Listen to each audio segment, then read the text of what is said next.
Hello மக்களே, இந்த big Boss season 9 பொறுத்த வரலையும் சபரி அவர்களுக்கும் விஜே பார்வதி அவர்களுக்கு தான் பயங்கரமாக முட்டிக்குதோ அப்படிங்கிற மாதிரி தோணுது. ஒரு பக்கம் திவாகர், அதுக்கப்புறம் கம்ருதீன், திவாகர், எஃப்ஜே அப்படின்லாம் போனால் கூட இவங்களுக்குள்ள ஒரு சண்டை ஒன்று வருது பார்த்தீங்களா? அது கேம் ரீதியாக இருந்துகிட்ருக்கு. பார்வதி இந்த டாஸ்க்குள்ளேயே இருக்கக்கூடாது அப்படின்னு நினைக்கக்கூடிய அளவுக்கு சபரிநாதன் யோசிக்கிறதா இருக்கட்டும். இன்னொரு பக்கம் விஜே பார்வதி சபரிநாதன் இந்த டாஸ்க்லேயே இருக்கக்கூடாது, அவனை எப்படியாச்சும் பழிக்கு பழி வாங்கிடணும் அப்படின்னு சொல்லி யோசிக்கிறதா இருக்கட்டும். அது பார்க்குறதுக்கு ஒரு சைடு இரிட்டேட்டிங்காக இருந்தாலும் ஒரு பக்கம் இன்ட்ரெஸ்டிங்காக இருந்துகிட்ருக்கு. இன்றைக்கி அப்படி தான் விஜே பார்வதி அவர்கள் சபரிநாதனை தலைவர் ஆக்கக்கூடாது அப்படிங்கிற ஒரு முடிவில் இவங்க செய்த செயல் ஒன்று இருக்கு இல்லையா, அதுக்கு செம பல்பு வாங்கினாங்க விஜே பார்வதி அவர்கள். இன்னொரு பக்கம் கமருதீன் அவர்களுக்கும் ரம்யா அவர்களுக்கும் மிகப்பெரிய அளவில் சண்டை நடந்துச்சு. சொல்லப்போனால் உன்னெல்லாம் அண்ணான்னு கூப்பிட்டதுக்கு நான் அசிங்கப்படுறேன்டா, என் தலையில் என் செருப்பை கழட்டி நானே அடிச்சுக்கணும்டா அப்படின்ற லெவலுக்கு பார்த்தீங்கன்னா பேசியிருந்தாங்க.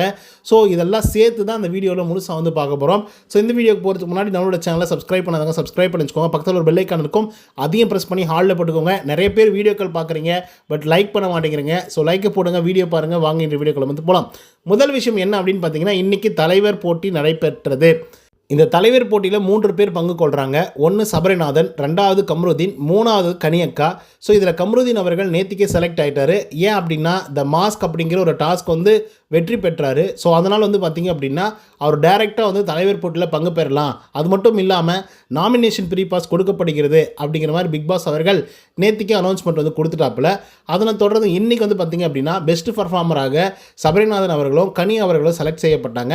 ஸோ இவங்க 3 பேருக்குள்ளே தான் கேப்டன் போட்டி நடக்க போகுது அப்படின்னு சொல்லி ஒரு போட்டி வச்சாங்க. இந்த போட்டி பயங்கர சுவாரஸ்யமான ஒரு போட்டி தான், பட் மன ரீதியாக அது விளையாடணும். என்ன போட்டி அப்படின்னா 3 பேருடைய ஃபோட்டோ வச்சுருப்பாங்க அண்ட் ஒரு அட்டை வச்சுருப்பாங்க. ஸோ இதில் எல்லா கண்டஸ்டண்ட்டும் பார்ட்டிசிபேட் பண்ணலாம், ஓகேங்களா? ஆனால் அவங்க அவங்களுடைய முகத்தை குத்தாமல் பார்த்துக்கணும். அவங்களுக்கு கத்தியும் கொடுக்கப்பட்டிருக்கும்.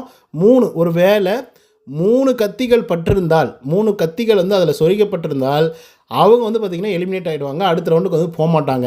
ஸோ அந்த விதத்தில் கம்ருதீன் அவர்கள் பார்த்திங்கன்னா எவிக்டாக வெளியே போயிட்டார். கனியக்கா தலைவர் ஆகிட்டாங்க, எல்லாமே ஓகே.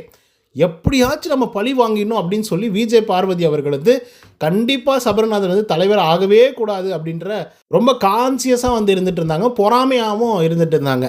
இதுக்கிடையில் என்னாச்சு அப்படின்னு பார்த்தீங்கன்னா கம்ருதீனுக்கும் ரம்யாவுக்கும் ஒரு பெரிய சண்டை வந்துருச்சு.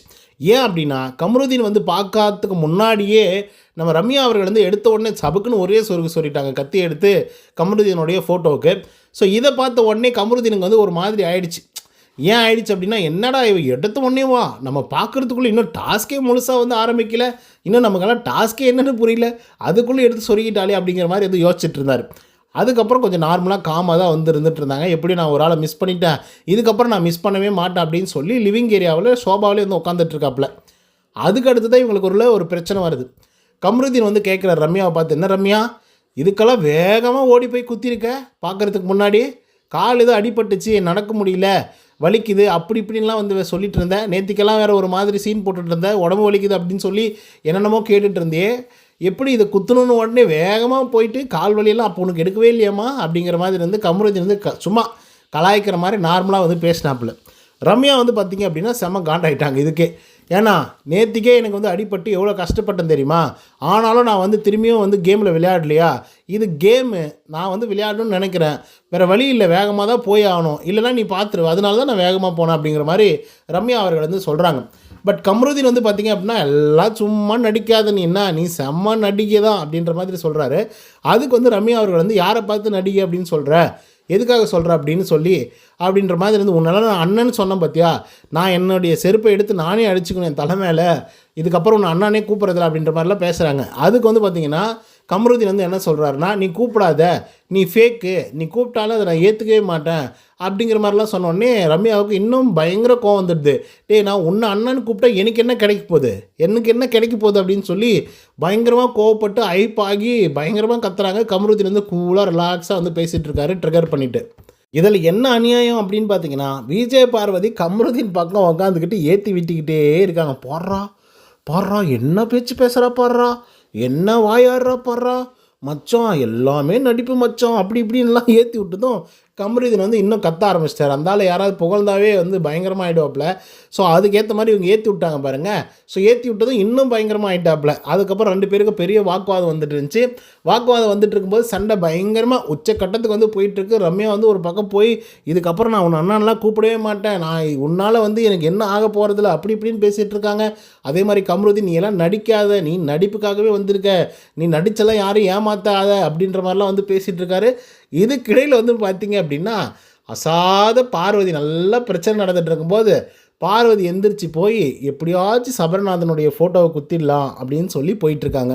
ஸோ அப்படி போயிட்டு குத்தும்போது சபரி அப்படின்னு சொல்லி குத்தும்போது வந்து பார்த்திங்க அப்படின்னா சபரிநாதன் வந்து பார்வதி அப்படின்னு சொல்லி கத்திட்டாப்புல. கத்தனை உடனே வந்து பார்த்திங்கன்னா இவங்க குத்திட்டாங்க. குத்தினதுக்கப்புறம் வந்து பார்த்திங்கன்னா நான் குத்திட்டேன், நீ சொல்கிறதுக்கு முன்னாடி குத்திட்டேன், நீ பார்க்குறதுக்கு முன்னாடி நான் குத்திட்டேன்னு சொன்னாங்க. அதுக்கப்புறம் பிக் பாஸ் அவர்கள் வந்து, ஆனால் இதில் வந்து பார்த்திங்கன்னா இன்னொரு முக்கியமான விஷயத்தையும் சொல்லணும். என்னென்னா இந்த சீசனில் வந்து இந்த கேமரா ஆங்கிள்ஸே சரியில்லையோ அப்படிங்கிற மாதிரி வந்து தோணுது. நிறைய விஷயங்களை வந்து காட்டவே மாட்டேங்கிறாங்கப்பா. ஏதோ வந்து அந்த ஃப்ளோவில் போகிற மாதிரி அந்த ஆடியோ மட்டும் பார்த்திங்கன்னா வேறு ஒரு சீனுக்கு வந்து அந்த ஆடியோவை மேட்ச் பண்ணுற மாதிரி வந்து போடுறாங்க. அது என்னமோ எனக்கு சரிப்பட்டு வரலை.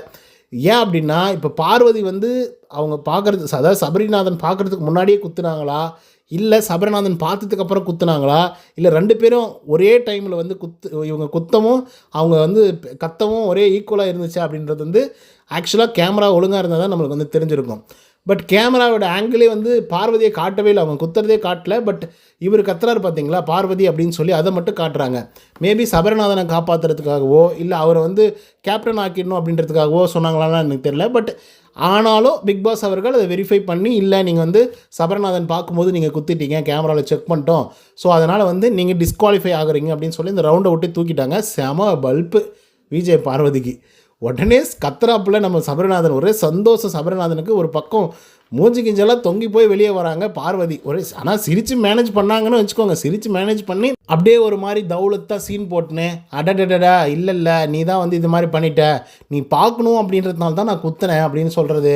அதுக்கப்புறம் நான் கரெக்டாக நோட் பண்ணிகிட்டே இருந்தேன், நீ பார்க்குவியோ இந்த பார்வதி அப்படின்னு சொல்லி கூப்பிட்டல, இதுக்காக தான் நான் வந்து போனேன், இதுக்காக தான் நான் வந்து குத்தினேன் அப்படிங்கிற மாதிரி சீன் போட்டுட்டு இருந்தாங்க. பட் அதுக்கு செம பல்ப் கொடுத்தாப்புல சபரிநாதன். தோல்வியை ஒத்துக்கோங்க, தோல்வியை வந்து ஒத்துக்காமல் இப்படியெல்லாம் நாடகம் ஆடுறீங்களே, இவளுக்கு வேறு ஏதாவது ஒரு பாட்டு போடுங்கடா அப்படின்ற மாதிரி நோஸ் கட் பண்ணி விட்டாப்புல சபரிநாதன் அவர்கள். ஸோ அது பார்க்க பயங்கர சுவாரஸ்யமாக வந்து இருந்தது. ஆனால் எனக்கு என்னென்னா இந்த விஜய் பார்வதி வந்து ஒருத்தரையும் வெறி ஏற்றிடுறாங்கப்பா. அப்படியே கடுப்பு ஏற்றுறதுல நம்பர் 1 வந்து பார்த்திங்க அப்படின்னா விஜய் பார்வதி. அதுக்கு அவங்க வந்து கொஞ்சம் நிதானமாக இருந்தாங்கன்னா கரெக்டாக ஹேண்டில் பண்ணிடுறாங்க. நிதானமாக இல்லைன்னா மாட்டிக்கிறாங்க. உடனே இவங்க அவங்கள பேச, அவங்க இவங்கள பேச, சண்டை வர, அதுக்கப்புறம் அது ஒரு பஞ்சாயத்து நடக்க, அதுக்கப்புறம் சாரி கேட்க அப்படின்னு சொல்லி போயிட்டே வந்து இருந்துகிட்ருக்கோம். ஸோ இந்த 2 முக்கியமான விஷயங்கள் வந்து நடந்தது. கனியக்கா தான் வந்து தலைவர் போட்டியில் வெற்றி பெற்றிருக்கிறதாக நியூஸ் வந்துட்டுருக்கு. அதை நம்ம பொறுத்து தான் பார்க்கணும். ஸோ இந்த 2 விஷயங்களை பற்றி நீங்கள் என்ன நினைக்கிறீங்க அப்படிங்கிறத கமெண்ட்ஸில் சொல்லுங்கள். இந்த வீடியோ உங்களுக்கு வந்து பிடிச்சிருந்தா லைக் அண்ட் சப்ஸ்கிரைப் பண்ண மறந்துடாதீங்க. இன்னொரு தகவலை சந்திக்கிறேன். Until then bye from Uday. நன்றி, வணக்கம்.